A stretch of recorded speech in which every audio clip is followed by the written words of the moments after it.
Hey guys, how you doing? It's day 13 of the Purple Cow Arts and Crafts Advent Calendar.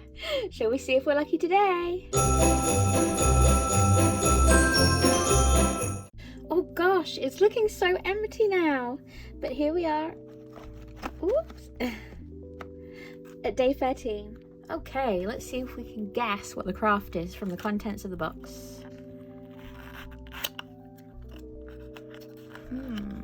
Oh, not much.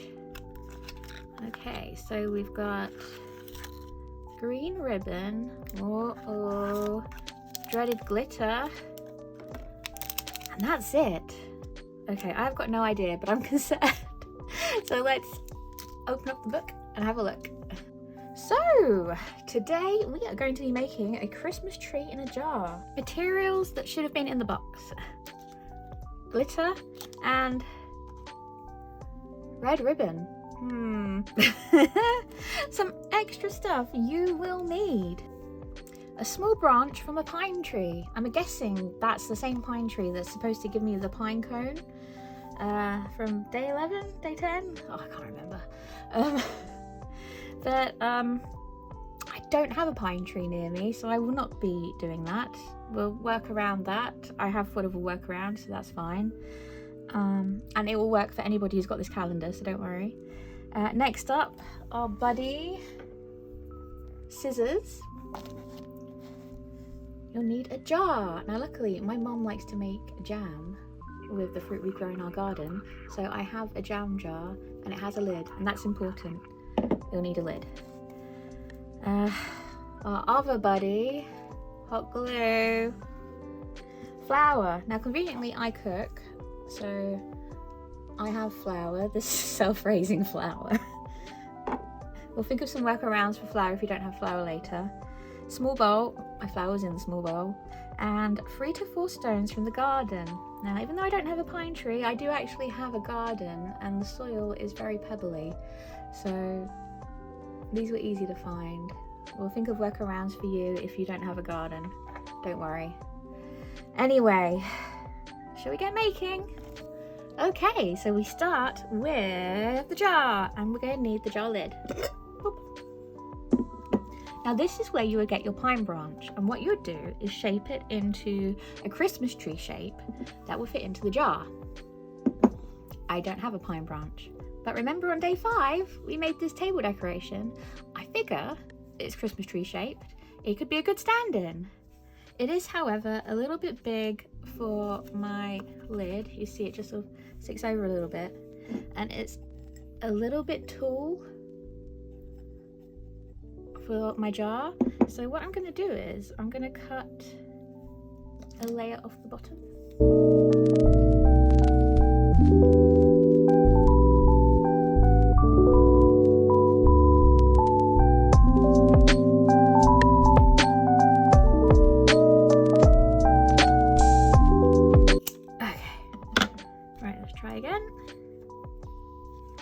Okay, it still fits in the lid.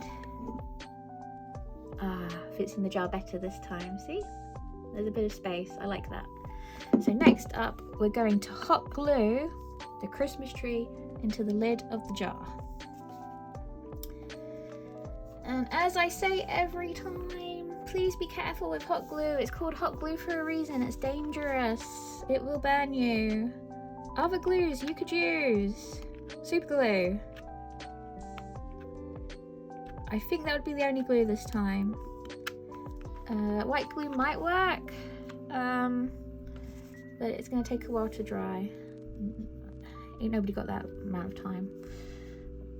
So I think with this one, I'd say super glue is the best alternative. Okay, and now we're going to hot glue the stones around it to create a Christmassy scene. Now if you don't have stones, I've thought of some other options you could use.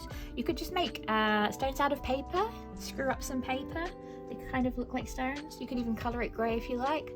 Or you could make presents because it's a Christmas tree. So you can make little box presents, maybe out of the other boxes from the other days from the calendar. Cut them up and decorate those and put those under your Christmas tree. Or, you know, you don't have to put stones under there at all. I think really it's just an optional extra to make it look like it's outside. All up to you. Okay, and we're going to leave that to dry for a good 5 minutes just to make sure everything's settled. Okay, we've got the Christmas tree drying over here, so now we're going to work on the snow, which in my case is going to be flour based. They didn't say how much flour to use. I've just poured a little bit into the bowl. It's up to you. I didn't want to be too wasteful with the flour. If you don't have flour, you could probably try talcum powder if you have that. I probably wouldn't try salt or sugar. If you don't have any of those items, you could try some of the spare stuffing you have from previous days, or like shred it up really small, or you could shred up tissue paper, or maybe get like a hole punch and punch holes in some of the spare paper you had for the templates for previous days. It would just be thicker snow than what we've got. Well, whatever you choose. Next, you get the dreaded glitter. Ooh. And you're going, you're going to mix it in with the flour.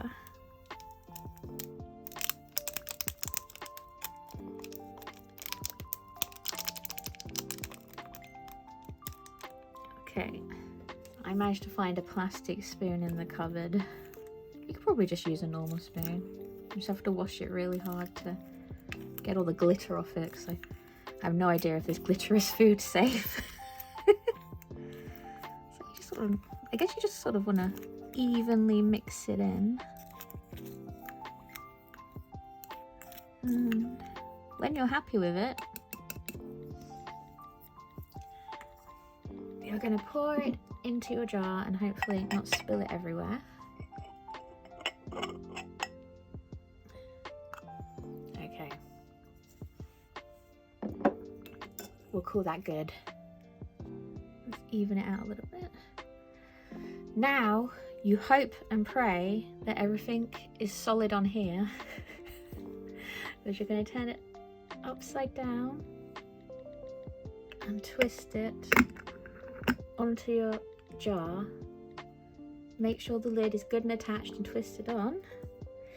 And we're going to hope and pray that this turns out right, because we're going to toss it over and we're going to have our final product. 1, 2, 3. Huh! And you cannot see that, so I'll have to get my oh, I'll have to get the camera down. Ta-da! Here we go. Here is our winter wonderland scene. Yay! I think. And then you would tie your ribbon around the jar, but my jar I think is too big for the ribbon, so we won't do that. Well, there we go then. Shall we get rating? Value for money. Well, you get this. It's quite cute. I imagine it would look cuter if you did actually have a pine branch, but I don't, and that's just how it is, I'm afraid. It didn't take too long to do. I think the longest part about it would be the scavenging for items. So for value for money, I am going to give it... Oh, I'll be generous and give it a 4 out of 5. Next up, completeness of kit. Oh, it was not a complete kit. If you don't have a jam jar, if you don't have stones, flour, or glue gun, you could not do this kit. The pine branch I just swapped out with a previous mate from the kit, so that was fine. But yeah, for complete kit, I'm gonna have to give it a 1 out of 5. If you don't live in a place with a garden, or near a garden, you really can't make this one. And finally, dexterity. Frankly, it was pretty easy to do. The hardest thing, once again, is using the hot glue gun. So for dexterity, I'm going to give it a 2 out of 5. Pretty easy, as long as you can use a hot glue gun. You know what? I don't hate it. It's quite cute. I just wish they'd included more for people who don't have all the items so readily available as I have. As I appreciate how lucky I am to have a garden, and not everybody has one, and I feel like they'd really feel like they've been left out with this craft. Well, thank you for making it to the end of the video with me. I'd love to know what your favourite part was, if you could leave a comment in the comment section below. What would you have done instead of using a pine branch and stones?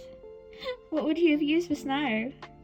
If you could like, subscribe, turn on all notifications and share this video, that would be amazing. You can follow me at Enchanted Violin on Instagram, TikTok and Threads. Links will be in the description box below, as well as links to my online comic companions and my Patreon. And I'll see you tomorrow for day 14.